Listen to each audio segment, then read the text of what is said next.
Jadi kesehatan itu bukan segalanya, tapi segalanya tidak akan berarti tanpa kesehatan. Bahasanya begini, kenapa kesehatan keuntungan tertinggi? Artinya kalau orang itu sehat, apa saja bisa. Tetapi begitu sakit, apa-apa tidak bisa. Atau tidak bisa apa-apa, kan begitu Pak. Nah, sekarang berbicara sehat itu begitu mengapa memiliki keuntungan, ya itu tadi. Kalau sudah berbicara kesehatan, apapun harganya menjadi jatuh.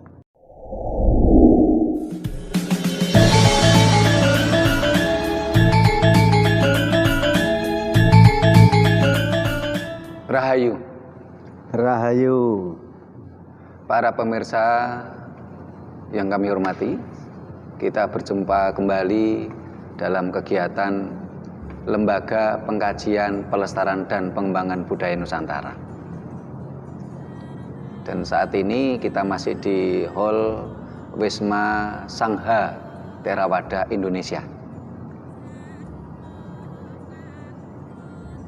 Para pemirsa yang saya hormati, kalau beberapa session kemarin, ini cuman saya sama Bante Dhamasubo Mahathera dan Bante Siri.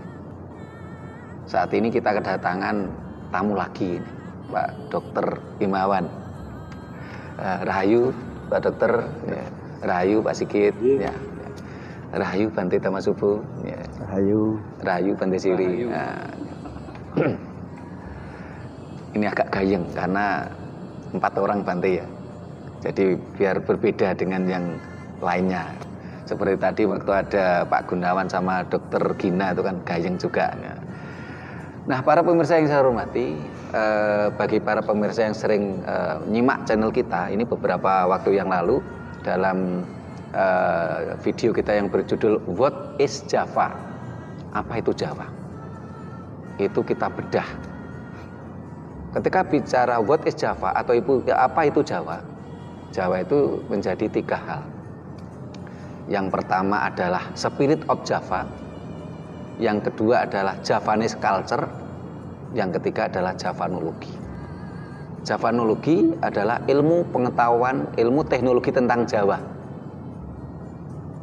Yang saat ini banyak orang yang salah persepsi, Javanologi diartikan kawruh yang larinya ini menjadi aliran kebatinan. Padahal Javanologi dari kata Java dan Logos, ilmu tentang teknologi. Kalau tentang penghayat, ini bukan Javanologi tapi spiritual culture. Nah, ketika bicara tentang yang nomor 2 tadi adalah Javanese culture atau budaya Jawa. Ketika kita pilah, itu ada 5 hal besar. Seperti halnya perjalanan hidup manusia. Yang pertama adalah bahasa. Karena ketika anak baru lahir itu nangis oe itu bahasa. Semakin dia besar, dia mampu menata bahasanya, itulah fase sastra. Terus yang kedua, apapun perilaku sang anak manusia tadi ini disebut adat. Nah, perilaku tadi ketika disetujui sebuah komunitas itu namanya tradisi. Sang anak manusia tadi semakin besar bisa membedakan baik dan buruk, ya, indah dan jelek, ya. Inilah fase seni. Nah, yang keempat, sang manusia tadi merasa hidup ini kurang aman, butuh perlindungan. Entah itu ada ancaman dari bencana alam, sehingga akhirnya manusia membuat pertahanan-pertahanan, paling tidak adalah rumah untuk pertahanan dari iklim. Juga adanya ancaman penyakit, ancaman musuh. Inilah fase namanya fase jagaraga. Yang kelima adalah fase falsafah dan spiritual. Nah, saat ini kita akan mencoba membedah yang nomor 4, yaitu tentang jagaraga. Jagaraga itu meliputi ilmu bela diri, silat. Ilmu silat ini asli Jawa, asli Nusantara. Karena silat itu merupakan apa perbedaan silat dengan taekwondo, karate. Kalau taekwondo dan karate adalah murni sebuah tenaga, cenderung kaku. Tapi kalau silat itu adalah tarian bertenaga. Itu perbedaannya. Sehingga silat cenderung lebih indah karena tarian bertenaga. Tapi kalau karate kan cenderung kaku ya. Jagaraga salah satunya adalah bela diri. Jagaraga juga terkait dengan bagaimana manusia menghadapi ancaman penyakit.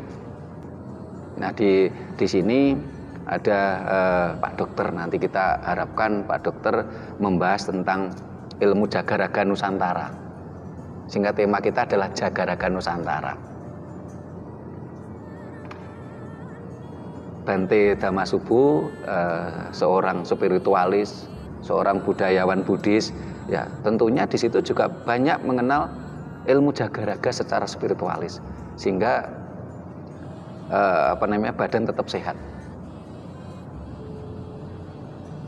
Jagaraga juga meliputi tentang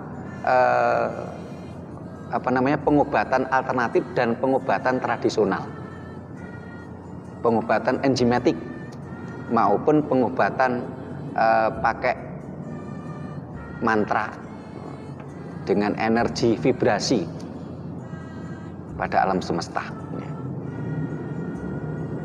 Nah, para pemirsa yang saya hormati, ini prolog dari saya. Nah, lebih jelasnya, lebih rincinya, mari kita bahas bersama. Dan saya mohon pada Bante Dhammasubhu Mahatthera untuk menjelaskan Jagaraga dari sisi spiritual lebih dulu, baru nanti ke yang lainnya. Kami persilakan, mohon Bante. Ya baiklah, apa enggak Pak Dokter? Kadang ada orang yang itu yang disepuhkan harus duluan. Yeah. Tapi kan ada juga wong tuwae tut wuri handayani. Nah, gitu kan. Jadi kadang-kadang engkel-engkelan. Ya, Pak Dokter ini sahabat lama. Sama-sama dulu di Manado. Jadi kalau sudah jagongan malam itu kadang-kadang lupa waktu. Memang berbeda dunianya. Saya sebagai biku, Pak Himawan sebagai dokter. Tapi masih berbeda. Kita ini udah ketemu, berkumpul itu seperti selembar daun sirih. Beda warnanya, tapi digigit sama rasanya. Rasanya. Jadi kalau lama tidak ketemu, jadi rindu, kangen, dan seterusnya. Dan itu saya perhatikan, inilah sahabat yang diikat dengan tali rasa, diikat dengan tali jiwa, diikat dengan tali hidup. Kalau bersahabat yang diikat dengan tali pangkat, tali harta, tali kedudukan, itu namanya rentan dan rawan putus hubungan. Nah, selamat datang Pak Dokter. Tambah kangen. Ini. Ya, berbicara tentang kesehatan raga. Sang Buddha juga mempunyai satu pernyataan dalam bahasa Palinya itu begini. Aroga paramang laba. Arogya Sanskerta, aroga bahasa Pali. Aroga paramang laba. Aroga itu artinya tidak sakit. Parama itu tinggi, laba itu untung. Jadi laba yang kita pakai itu berasal dari bahasa Bali. Artinya apa? Diterjemahkan dengan bahasa mudah harian menjadi kesehatan adalah keuntungan yang tertinggi. Jadi Sang Buddha itu sudah mengangkat yang namanya kesehatan itu pada statement yang awal. Jadi kesehatan itu bukan segalanya, tapi segalanya tidak akan berarti tanpa kesehatan. Bahasanya begini. Kenapa kesehatan keuntungan tertinggi? Artinya kalau orang itu sehat, apa saja bisa. Tetapi begitu sakit, apa-apa tidak bisa. Atau tidak bisa apa-apa. Kan begitu Pak. Nah, sekarang berbicara sehat itu begitu mengapa memiliki keuntungan, ya itu tadi. Kalau sudah berbicara kesehatan, apapun harganya menjadi jatuh. Istri yang enggak sehat ditawarkan murah-murah. Nah, berbicara sehat ini ada 3 dimensi menurut Sang Buddha. Satu, sehat jasmani. Yang kedua, sehat rohani. Dan yang ketiga, sehat lingkungan. Ada orang yang sehat jasmani, kuat makan, kuat minum, kuat tidur, tapi rohaninya sakit, maka menjadi sangat berbahaya. Bagaimana kalau orang yang bertenaga kuat tapi mentalnya sakit? Itu membahayakan siapa saja.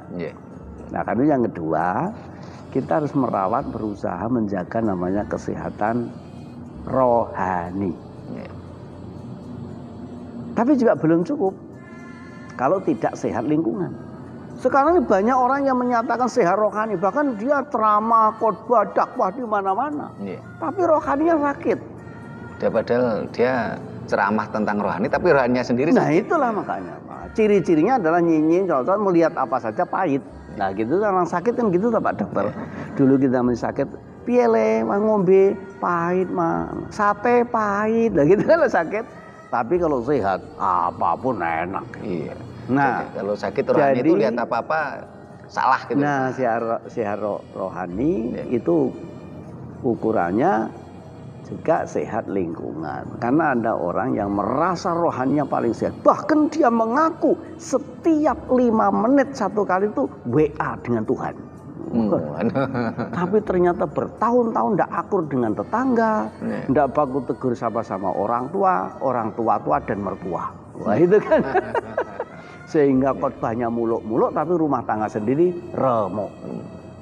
Nah, berbicara Nusantara, yang namanya Indonesia, di dalam Indonesia Raya itu juga mengutamakan kesehatan loh. Bangunlah jiwanya, bangunlah badannya, gitu kan. Jadi itulah dari sudut pandang Buddhis, sudut pandang Nusantara, dan sudut pandang saya. Itu kira-kira.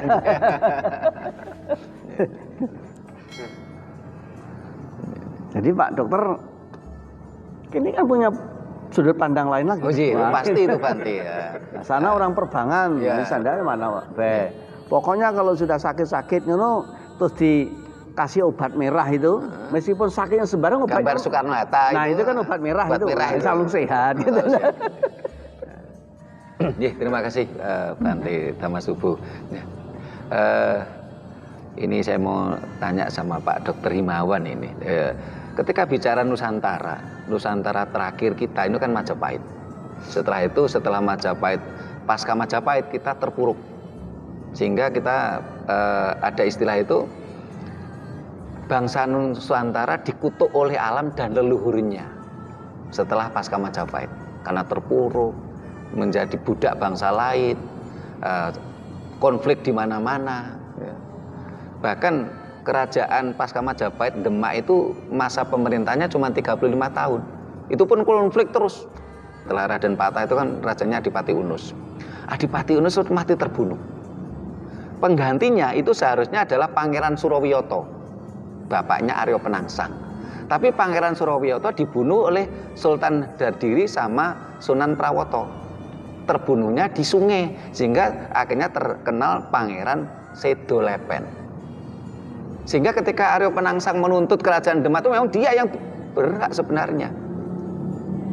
Tetapi karena sejarah ditulis oleh penguasa, kebetulan setelah itu kan penguasa berikutnya memang keturunan dari Trenggono ya, Sultan Hadiwijaya, Mataram Islam, Panembahan Senopati ini kan ya memang yang tidak pro dengan Aryo Penangsang. Sehingga akhirnya Aryo Penangsang ini walaupun benar sebenarnya dia menjadi tokoh antagonis. Nah, ketika bicara Nusantara tadi, Majapahit, dalam penelitian beberapa profesor, salah satunya adalah Profesor Muhammad Yamin, ini Nusantara pada masa Majapahit ini menguasai 2/3 dunia, nggak main-main, jauh dari Indonesia. Indonesia itu cuman kecil malah.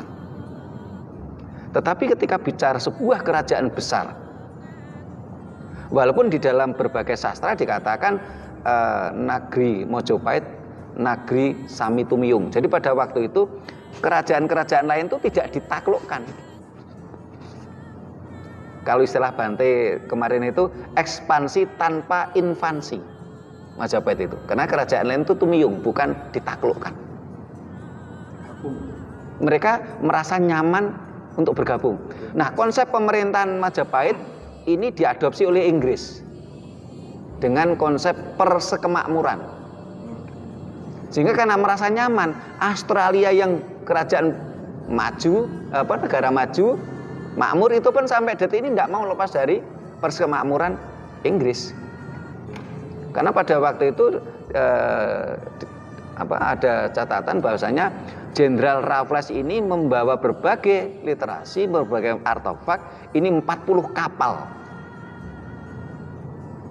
Berarti saking banyaknya yang dibawa ke sana. Tentunya kerajaan Majapahit ini wilayahnya luas. Otomatis butuh prajurit yang banyak. Entah itu prajurit yang memegang senjata maupun prajurit yang memegang administrasi. Sehingga di dalam Majapahit itu ada istilahnya itu Mahapatih, terus ada Patih Jeru, ada Patih Jawi. Ini konsep ketatanegaraan. Mahapatih barangkali sekarang seperti Perdana Menteri. Kalau Patih Jeru itu Menteri Dalam Negeri. Waktu itu dipegang, kalau Mahapatih adalah Gajah Mada, Patih Jeru itu adalah Keboyowo dari Bali, Patih Jawi itu adalah Aditya Warman dari Melayu.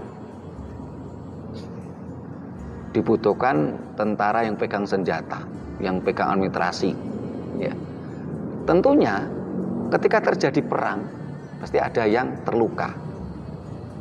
Atau taruhlah belum terluka, dia butuh jaga raga juga, yaitu ilmu bela diri. Nah, ini saya ingin tanya pada Dr. Himawan ini tentang jaga raga Nusantara. Barangkali Dr. Himawan bisa menjelaskan jaga raga Nusantara pada masa Nusantara Majapahit. Silakan dokter. Ya. Ya. Jadi saya nggak siap dengan pertanyaan-pertanyaan soal seperti begini. Ya. Tapi ya garis besarnya aja ya. Jadi sebetulnya jadi yang saya pahami sekarang itu konsep kedokteran itu menurut Barat. Ya. Nah, sedangkan yang ditanyakan sebagai jaga raga Nusantara ini, jadi dengan sendirinya pada zaman itu pasti sudah ada ilmu kedokteran yang menurut Nusantara. Yang menjadi sekarang yang nyata sekarang aja setiap sore mbak-mbak lewat pakai sepeda itu. Yaitu peninggalan dari ilmu kedokteran zaman lampau itu. Jadi sebagian ilmu kedokteran yang sifatnya prevention. Jadi ada kedokteran modern pun juga mengatakan bahwa prevention is better than cure. Jadi pencegahan itu lebih baik daripada pengobatannya. Nah, kalau untuk pengobatannya saya disiplin ilmu Nusantara saya masih blank di sini ya. Dokter, terima kasih. Jadi kalau untuk prevention itu paling tidak lah ya. Jadi tetua-tua dulu sudah mengadopsi dari herbal yang sebetulnya ya Barat itu sebetulnya mengakui, cuma masalahnya oligarki dari farmasi itu perusahaan multinasional dengan omset yang triliunan. Nah, mereka tidak mau terganggu. Nah, seperti contohnya ya, jadi oil of cannabis, jadi minyak ganja ini. Jadi dalam istilahnya ini CDC-nya ini kalau menurut Purbakala dulu ini sebetulnya istilahnya obat dewa. Jadi sekarang pun di Amerika sudah mulai research ya pengobatan dengan oil of cannabis. Di antaranya mengobati epilepsi, terus Parkinson, satu lagi diduga kuat kill cancer cells, jadi membunuh sel kanker. Jadi saya sudah pernah ya jadi trial, ada sahabat saya kebetulan terkena hepatoma, jadi kanker pada liver stadium 4. itu dengan diberikan tetesan cannabis oil di bawah lidah ini selama 6 bulan bersih ini. Nah, ini saya kira dari zaman Nusantara itu sudah ini. Cuma masalahnya ada missing link kan. Sudah setelah zaman Majapahit ke zaman Demak, mulailah invasi dari Timur Tengah, membawa pemikiran yang sebetulnya ya masih levelnya masih di lah. Terima kasih dokter. Jadi secara tidak langsung Dokter Hermawan juga mengakui bahwasanya dunia medis di Indonesia ini di dalam penjajahan oligarki Big Pharma yang omsetnya triliunan. Dan ini adalah merupakan penjajahan secara tidak langsung oleh dunia barat. Dunia barat menyodori kita tentang pengobatan konvensional pakai obat. Dan yang memproduksi obat mereka, Big Pharma ini tadi. Sementara di sisi lain, kalau Dokter Hermawan pernah ke Eropa, saat ini di Eropa, terutama di Jerman, di sana tuh yang favorit malah pengobatan enzimatik biomolekul. Pengobatan enzimatik biomolekul itu pengobatan Jawa. Yang jadi andalan mereka adalah bayam raja. Karena bayam raja itu hanya bisa tumbuh di tanah Jawa. Sehingga bangsa kita memang harus dicengkeram dan dijajah dengan oligarki Big Pharma. Mereka sendiri nggak mau pakai obat. Karena obat kimia itu memiliki dampak negatif yang sangat banyak sekali. Bayam raja. Bayam raja ini ya mungkin kalau di googling nggak akan nemu. Google belum nemu. Dan di sana di Eropa ini pengobatan yang favorit malah pengobatan enzimatik. Karena setiap makhluk hidup, entah itu manusia, hewan, tumbuhan itu memiliki enzim. Nah, ketika manusia sakit, mesti enzimnya bermasalah. Dan ini adalah pengobatan Jawa kuno, pengobatan Nusantara, Jagaraga Nusantara waktu itu. Ini kemungkinan juga ya, yang namanya empon-empon itu juga enzimatik. Betul, itu enzimatik. Empon-empon itu enzimatik juga, selain dia prevention ya, prevention. Jadi kalau untuk misalnya sudah terdampak suatu penyakit, diberikan dengan empon-empon itu juga mungkin juga curing juga. Jadi ya cuma masalahnya ya yang namanya arogansi kedokteran itu masih belum mau mengakui bahwasanya ada disiplin ilmu kedokteran lagi, tapi bukan disiplin ilmu kedokteran barat, gitu. Cuma ya kelemahannya literaturnya masih kurang di ini ilmu kedokteran tradisionalnya ini, kekalahan di literatur. Sebenarnya kalau bicara literatur itu kan bisa dibuat. Dalam artian bisa dibuat itu ketika berbicara dengan fakta dan data ya, terus dicatat. Ini kan sudah menjadi literasi. Kalau kita tidak mau mencari literasi yang kuno, tapi literasi yang kuno pun juga banyak ditemukan sebenarnya. Dalam banyak hal, memang bangsa Timur ini, dunia Timur itu tidak begitu mengutamakan tentang literasi. Karena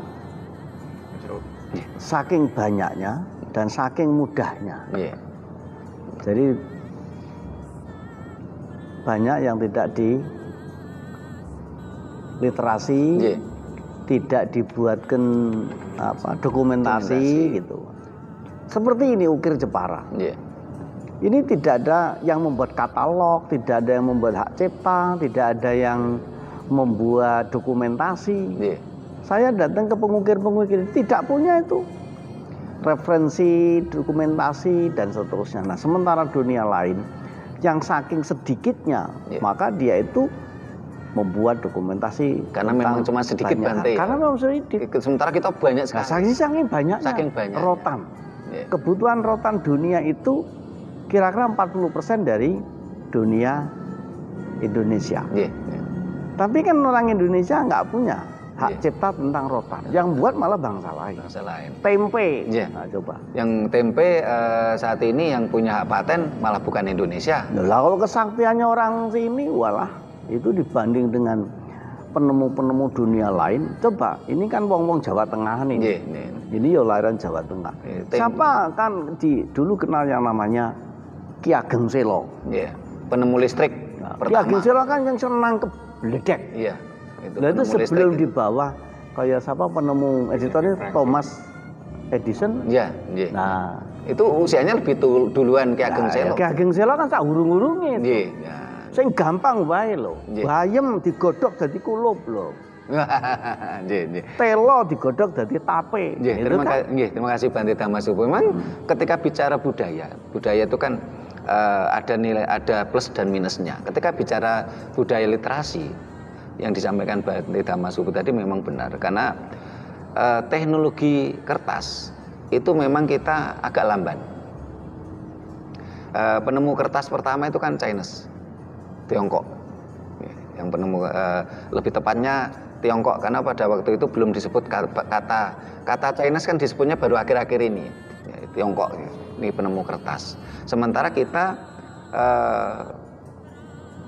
untuk literasi pada waktu itu lebih banyak pakai artefak, pakai batu, pakai rontal, ya. Itu pun dalam posisi yang sangat terbatas. Termasuk tadi Bante mengingatkan batik, itu saya sempat waktu itu ngobrol dengan Karen Elizabeth, seorang Amerika. Itu waktu itu menceritakan bahwasanya corak batik Turenta Pada ini sekarang yang punya itu Paris sebagai kota mode. Karena dulu Turenta Pada yang sekarang jadi Turen itu loh, Bante Siri, yang dekat rumahnya Bante Siri. Ini sekarang kan cuma tinggal kota kecamatan. Nah, Turenta Pada itu dulu adalah merupakan kadipaten. Kadipaten itu kerajaan kecil gitu loh. Setara dengan Kadipaten Kanjuruhan. Kita memang banyak sekali kehilangan ilmu pengetahuan yang diklaim oleh bangsa lain. Karena semenjak Majapahit jatuh, akhirnya ilmu pengetahuan tadi terjadi terputusnya transformasi keilmuan. Akhirnya diambil oleh bangsa lain. Eropa paling banyak ngambil dari kita, mulai Raffles, ya, terus Belanda. Karena yang menjajah pertama kali Nusantara, ya, ini kan Inggris, bukan Belanda. Setelah Perang Dunia Pertama, Inggris ini menjajahnya kan halus, sehingga waktu itu tidak terjadi pemberontakan. Toh Inggris menjajah hanya tidak terlalu banyak, hanya kisaran 3 atau 5 tahun. Tapi setelah Nusantara ini yang awalnya dijajah Inggris terus diserahkan ke Belanda, kita menjadi wilayah Hindia Belanda. Dan Belanda ini kalau menjajah gak kasar gitu loh, sehingga hanya hitungan tidak terlalu lama kita ada pemberontakan. Yang paling besar adalah pemberontakan Diponegoro, Perang Jawa 1825-1830. Ini kembali ke Jagaraga tadi. Dr. Himawan misalnya mengakui bahwa saat ini yang dipelajari adalah ilmu kedokteran Barat, sehingga ilmu kedokteran Nusantara, ya, Jagaraga Nusantara itu malah tidak pernah dipelajari. Nah, paling tidak saya mengajak kita semua, ya, Dr. Himawan, ya, dokter-dokter lainnya, seluruh pemirsa ini, pelajarilah Jagaraga, terutama dari sisi pengobatan pada masa Nusantara. Kalau Anda seorang ahli ilmu bela diri, pelajarilah, kajilah tentang ilmu Jagaraga dari sisi bela diri. Karena ternyata pasukan elit Filipina ini ilmu bela dirinya yang dipakai adalah ilmu bela diri Sondong. Yang pada waktu itu yang membawa ilmu bela diri ini adalah Pangeran Mahesa Arema dari kerajaan Singhasari setelah penaklukan Dharmasraya di Sumatera. Nah, di sini juga ada Pak Sigit, seorang bengkel. Tentunya pada masa Majapahit ini kalau tingkat ekonominya tidak sehat, tidak kuat kan tidak mungkin bisa menguasai wilayah yang luas, sehingga barangkali suatu saat kita akan membedah ya tentang ilmu ekonomi pada masa Majapahit. Nah, untuk saat ini kita masih konsen ke Jagaraga tadi. Ya. Ini barangkali Bante Siri mau menambahkan nih, silakan Bante Siri. Ya, jadi dalam hal ini Yeah. bisa berbincang Yeah. dengan keleluasaan, Yeah. menggali berbagai sumber-sumber, Yeah. kemudian kita analisa. Yeah. Ini adalah bagian untuk menyehatkan hidup kita. Yeah. Termasuk menyehatkan Jagaraga. Gitu. Karena kalau kita berpikir ini harus dibatasi, Yeah. terbatas, oh ini tidak boleh, ini tidak bisa. Yeah. Maka bagaimana kita bisa membangun juga menggali potensi untuk menyehatkan tubuh ini? Yeah. Gitu. Yeah. Jadi berpikir yang bebas, yang lugas, kemudian kita berdialog, menggali dari peninggalan-peninggalan nenek moyang kita. Yeah. Ini bagian kesehatan mental yang sangat penting Yeah. dalam menopang Nusantara ini. Yeah. Gitu. Yeah. Ketika pemikiran-pemikiran itu harus dibatasi, harus kekang, maka bagaimana Nusantara bisa menjadi mungkin memiliki kejayaan seperti di masa-masa lampau. Yeah. Jadi saya mengambil simpulan kita berbincang, saya merasa dengan dialog kita bisa bersama-sama menggali dari berbagai segi ini adalah bagian dalam rangka Jagaraga. Terima kasih Bante Siri. Yang disampaikan Bante Siri itu memang sangat rasional sekali. Jadi untuk kebangkitan kebesaran bangsa kita, tentunya ya harus kita gali kembali ilmu-ilmu leluhur kita pada waktu bangsa kita jaya. Kalau kita sepanjang masih seperti ini, nggak mungkin kita bisa jaya. Dunia medis kita diperbudak oleh Big Pharma yang notabene dari Barat. Dunia ekonomi, konsep ekonomi kita masih mengadopsi dari Barat. Ilmu psikologi kita juga mengadopsi dari Barat. Padahal salah satu penyebab keterpurukan bangsa ini adalah dunia psikologi. Psikologi ini termasuk Jagaraga juga ini. Kenapa saya katakan salah satu penyebab kehancuran bangsa ini dari sisi psikologi? Karena setiap pendaftaran TNI Polri, PNS, pegawai apapun selalu ada psikotes. Terus mana hasilnya psikotes itu mana gitu loh. Yang lolos psikotes kan seharusnya jiwanya sehat kan begitu Bante ya. Nah kalau jiwanya sehat tentunya nggak mau korupsi. Tapi kenyataannya kan bangsa ini untuk Asia kita nomor 4 kalau nggak salah. Kalau nggak bahkan nomor 1 malah negara terkorup Asia. Kan luar biasa ini. Yang lebih perlu lagi harus sehat kantongnya. Sehat kantongnya. Nah, ini sehat kantongnya ini ada karena penyakit yang kronis itu bukan penyempitan pembuluh darah, tapi penyempitan pembuluh dompet. Pembuluh dompet. Nah, saya mungkin pengen tanya sama Pak Dokter ini. Bagaimana Pak Dokter konfirmasinya? Secara medikal, secara medis, orang itu kalau kurang makan, kurang minum akan menjadi tidak sehat, bahkan bisa sakit. Bagaimana hubungannya dengan orang-orang yang tirakat, orang-orang yang ngelakoni, bahkan tidak makan dan tidak minum sama sekali hingga beberapa hari. Tapi dia bisa bertahan dan nampaknya juga sehat dibanding dengan orang yang tidak berhenti-berhenti makan.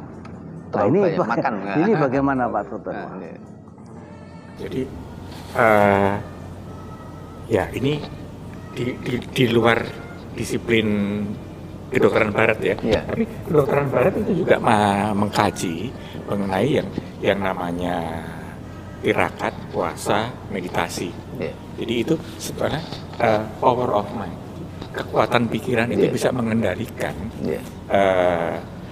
ritme kerjanya jantung, peredaran darah. Ya kira-kira begitulah. Jadi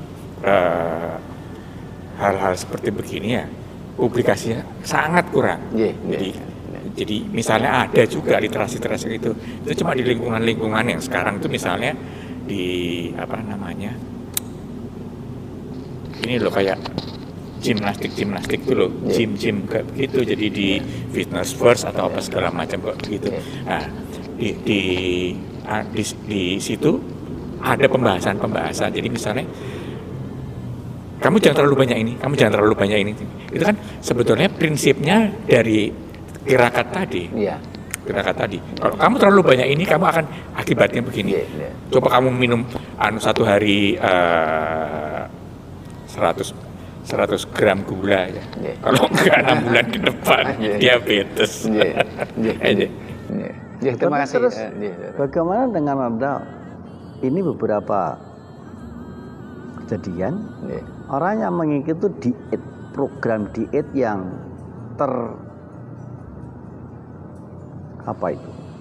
teratur secara medis atau medical gitu, tapi kok malah koid loh Pak. Diet ketat malah koid nih. Nah itu dia, diet malah koid. Nah itu kebablasan dietnya. Sulit penjelasannya. Jadi biasanya kalau konsultasi untuk diet itu mahal. Mahal. Dan untuk menunya itu kalau misalnya harus beli dari dia, ini untuk 1 minggu itu kira-kira bisa lah 3,5 sampai 5 juta. Paketnya itu paket. Wah ini kalau konsultasi ke kita malah gratis. Jadi kesimpulannya hidup itu mudah dan murah. Tapi yang sulit itu mikirnya, yang mahal itu gengsinya. Memang. Ini sejak tadi Pak Sigit ini belum bicara ini.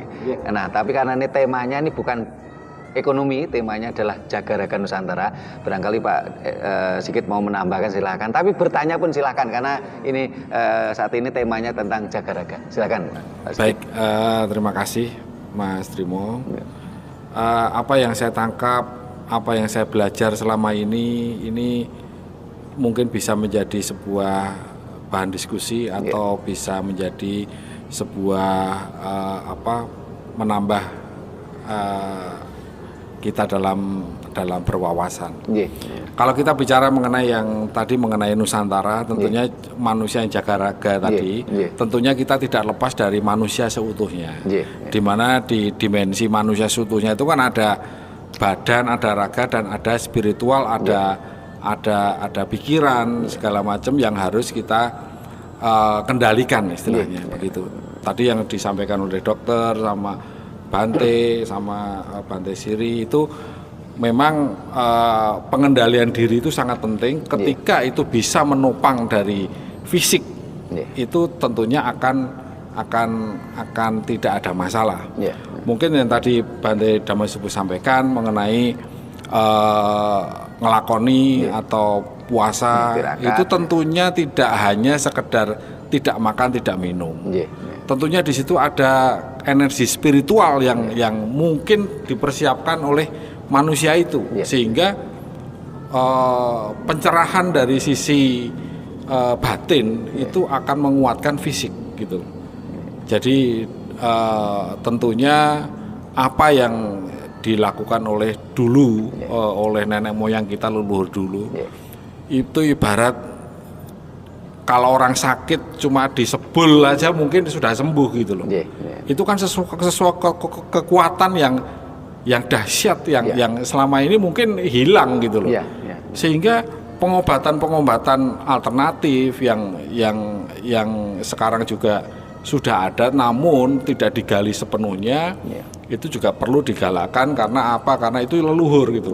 Itu bagian dari nguri-nguri leluhur, di mana ketika kita nguri-nguri leluhur itu pasti ada keberkahan.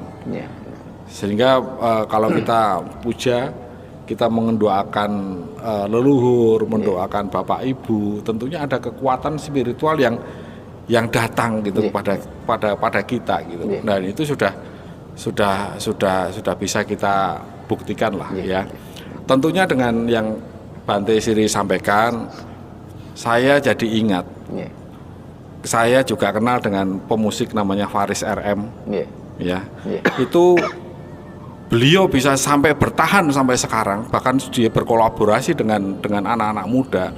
Karena di perjalanan dia itu dalam bermusik itu tidak ada batas, Bante. Jadi dia bisa bermain jazz, bisa bermain pop, bisa bermain apapun, sehingga alat musik apapun dia bisa. Bahkan di YouTube channelnya ada statement dia bahwa alat musik dunia apapun dia bisa mainkan karena dia tidak membatasi diri di musik loh ya, di dunia musik. Sehingga itu benar sekali ketika kita berpikir itu tidak dibatasi, itu akan mengembangkan pola batin dan pola pikir kita yang sehat. Ya. Dan tentunya memang sekarang ini challenge. Kalau saya melihat ini sebuah tantangan ya, dimana kita kaya raya, kita bisa seperti ini semua, tapi kita tidak bisa menghak ciptakan atau tidak bisa kita menjaga sehingga dicuri oleh orang luar. Itu sebetulnya tamparan pedas buat kita, sehingga kita sebagai bangsa ini jangan sampai nanti ya sebetulnya kita kaya gitu ya, apalagi dengan Nusantara yang sekian luasnya ya. Saya aja kalau waktu di salah satu perbankan itu untuk ngontrol yang saya di Gresik, saya untuk ngontrol di Tuban aja susahnya setengah mati. Padahal dukungan support teknologi sudah oke. Maksudnya itu pun masih kesulitan ya. Iya, kesulitan itu artinya perilaku, kan semuanya kan alat ya, tapi kan perilaku orang ini kan sulit gitu untuk dideteksi, sehingga nanti ada penyimpangan yang merugikan perusahaan. Namun di Nusantara, ketika pusatnya ada di Jawa Timur, gimana cara ngontrolnya yang ada di Semarang misalnya contoh. Itu sebuah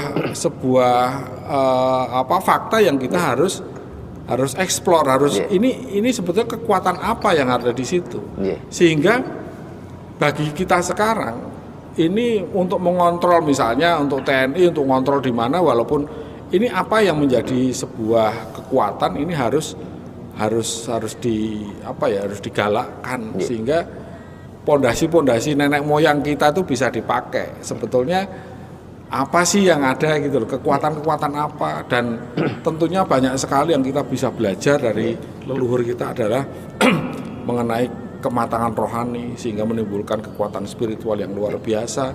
Sehingga di sana juga mungkin non sewu tidak harus operasi atau apa, tapi bisa menyembuhkan. Itu kan dari cerita atau kisah yang dulu pernah jaya di Nusantara ini kan banyak sekali yang harus kita. Terima kasih Pak kita explore lagi. Jadi apa yang menjadi idenya Pak Sigit memang bagus, itu betul, sehingga generasi muda kita semua ini kan yang punya tugas untuk mengeksplor. Karena itu tadi Nusantara yang begitu besar pada masa Majapahit, itu kalau tidak didukung oleh ilmu jagaraga yang hebat, tentu tidak mungkin menguasai wilayah yang begitu luas.